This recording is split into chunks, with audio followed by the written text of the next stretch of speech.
Let me say a pleasant good night to Oropouche East MP and UNC Shadow Minister of National Security, Dr. Roodal Moonilal. Pleasant good evening, sir. Good night, Mikey, and to all your listeners. Good Yeah. night. I know it's a hectic season for you, so I know trying to communicate and make that link sometimes can be a bit challenging. Yes, it is because we have so many meetings and appointments. Yeah. Local government. But it's nice to be on the air with you. It's a pleasure having you. Before we dive into the heart of the local government election, I was speaking to Ralph Mirage early on, just a few minutes ago, Sure, and we were sure. talking about, of course, the vetting, of course, getting these police officers that comprise of polygraph-tested officers of the highest integrity. But former Commissioner of Police Dwayne Gibbs says that it could be a recipe for corruption. Weigh in on this first, please. Well, the genesis of that matter has to do with a misinterpretation and a terrible misconception on the part of the Prime Minister. The Prime Minister, Keith Rowley, on assuming that office, he determined that the chairman of the National Security Council, which is incidentally a committee of cabinet, a subcommittee of cabinet is called the National Security Council. That is not a statutory body. It has no power under the Constitution. It has no, roles and responsibilities pursuant to law. It is a subcommittee of cabinet. And Dr. Rowley believed that the National Security Council and its chairman has some type of operational function. And that was the problem. That is the problem. And now he has determined that the police service should have a vetted unit. Just 2 or 3 months ago, we received at the Joint Select Committee of National Security a comprehensive plan by Commissioner of Police Earl Christopher Harewood. And in that plan, which was about 45 pages or so, at no point did the Commissioner indicate a dedicated vetted unit. So one wonders, where did Dr. Rowley get that idea in the first place?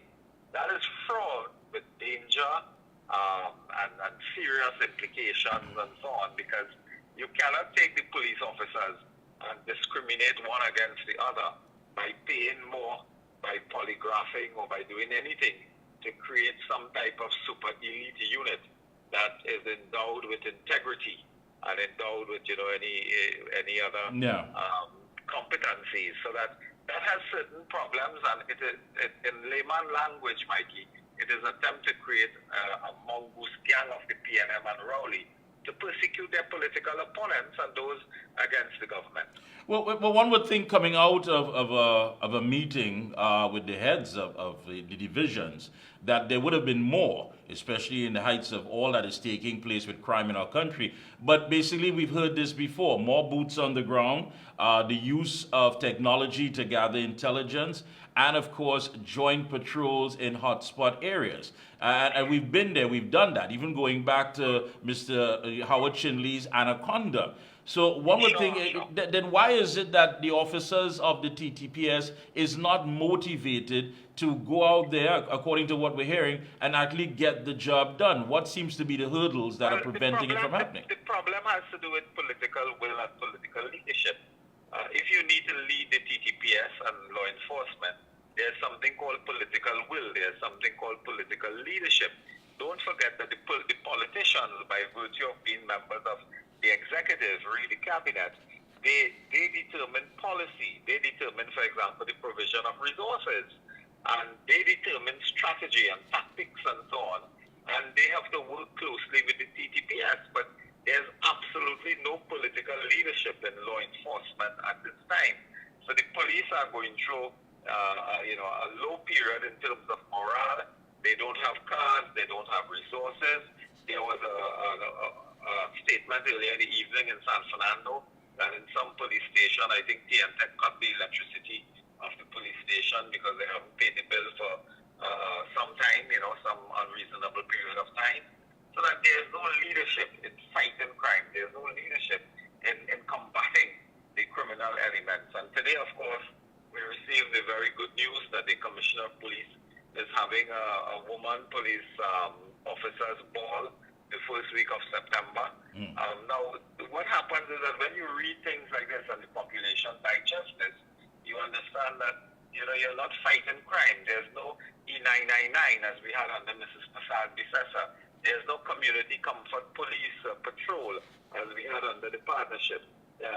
absolutely no use of technology, as Mr. Gary Griffith had introduced drones and other types of technology to target criminal elements. So that, and I mean, I can go back to my pet subject, the CCTV Yeah, cameras. but let me interject. But Mr. Moonilal, the fact of the matter is that this comes on the heels of a regional symposium with the heads of CARICOM's security heads, and of course it's followed up by a meeting right here with the domestic heads as far as dealing with crime.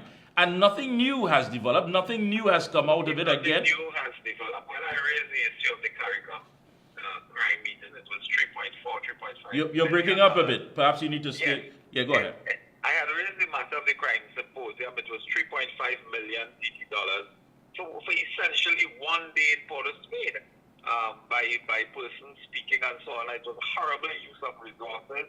That money could have been put to better use for resources to the police. But there's no strategy, there's no vision, there's no political will. And while we are talking about all of this, Mikey, nobody has seen, nobody has heard of Fitzgerald Hines for a while.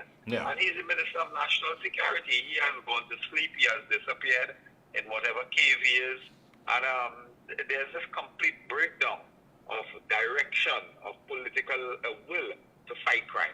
And let me ask you, I mean, in your capacity, how threatened is our democracy? I mean, we hear these things being bandied about as far as our civil liberties and our democracy. And today we get a release from the opposition saying that the frightening allegations of a conspiracy between Prime Minister Rowley, agents of the PNM and TTPS hierarchy to politically victimize and criminally charge the democratically elected members of the THA has now taken a most terrifying turn.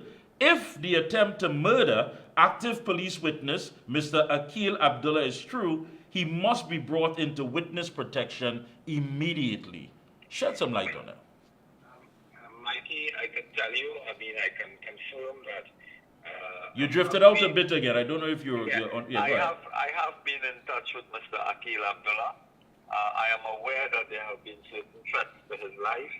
I'm aware that he is now, evading suspicious, threatening characters. And this speaks to the collapse of democracy. It speaks to the collapse of law and order. That someone who is involved in that matter, who has spoken out, who is a whistleblower in terms of the government and the state's abuse of the police and law enforcement, that person's life is threatened by the minute, by the hour, as we speak. And this is really unheard of in modern democracies, and it speaks to the dictatorship that we are experiencing at this time. I mean, that the TTPS would take one audio clip, which they cannot verify. They simply cannot verify for evidential purposes the nature of the audio clip, who has spoken, what they have said, and so on. But they will search the house, the residence, the official residence of a chief secretary in Tobago is unheard of.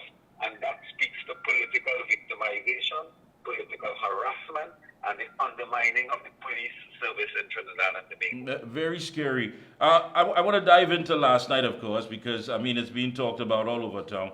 Sure. Here it is, of course, a press release by the Independent Liberal Party that to dissolve the ILP so that the membership is free to become members of the UNC. This fight shall be under one banner, under one party, under one leader, for today, for tomorrow, and for our country. What did we witness last night at the Center of Excellence?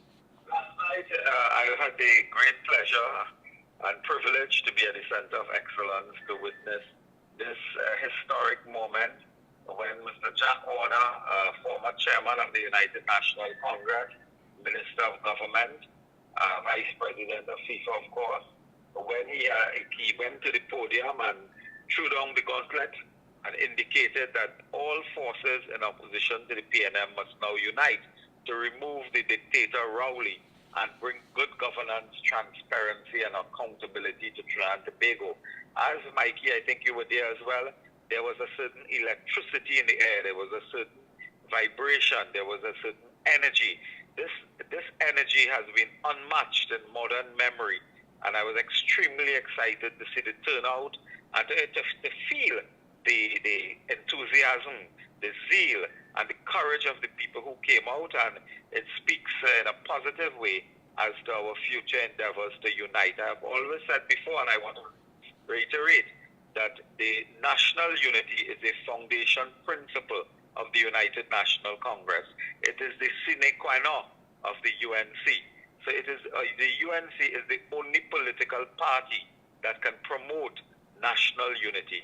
And when we bring different groups together and different teams and different leaders and so on, it is pursuant to our constitutional obligation to unite this country in the interest of social justice and equality. Yeah, and of course, you have been on the ground with some of the candidates, and many of the issues that you're hearing, crime, and all of these national issues that are facing the people of Trinidad and Tobago. However, in the backdrop of that, Dr. Rowley has made it clear this is just a local government election. When you get up on August 15th, they will still be in government. Yet it somewhat contradicts the fact that they've been basically throwing out everything, including the political kitchen sink. Just what does this local government election mean? Well, Dr. Rowley is a seasoned campaigner. I mean, he has been around for some years now, and he will understand that last night, for example, that electricity, that vibration, that energy, that determination spoke of a general election.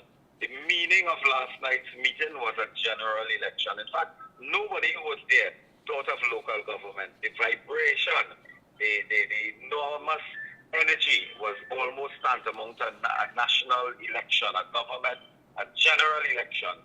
And the other thing is that this local government election is shaping up to be the biggest local government election ever in the sense of the mobilization and the excitement. And as I've said before on the platform, this is phase one. Phase one of the removal of Keith Rowley is the local government election. Of course, according to our constitution and law, Dr. Rowley will be Prime Minister on the morning of the 15th. We know that. Everyone knows that. But if there's a resounding victory for the opposition, the UNC, the NTA, and those forces against the PNM, a resounding victory will be phase one of his removal. And whenever the general election comes, that will be the final phase two. Now, and to the folks who are weighing in and saying that, listen, we've been here before, we've tried this coalition, what's different this time? Well, the thing is, the coalition governments have really done the best for Trinidad and Tobago.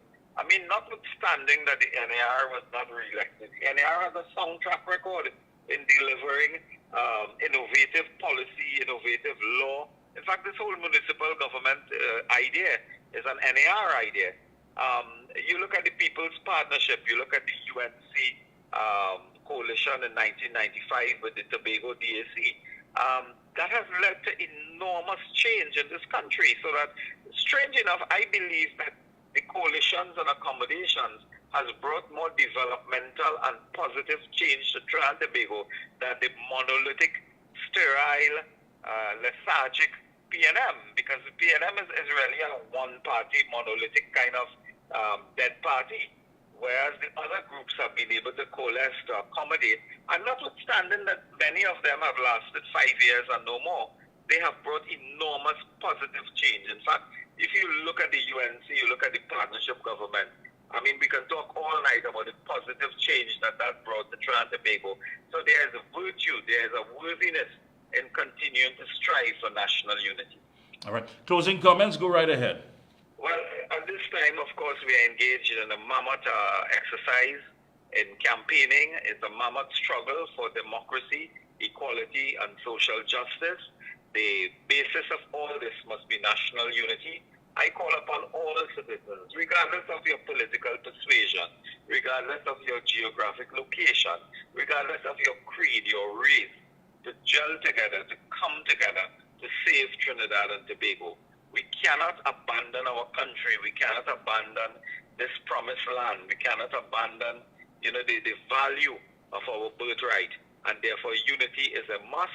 And I call upon all citizens against the PNM to come together so we may deliver the first and effective blow of phase one of the removal of Keith Rowley and this motley crew. Thank you so much for your time. Thank you so much. And God bless you. God bless you as well. Thank you so much. Bye-bye.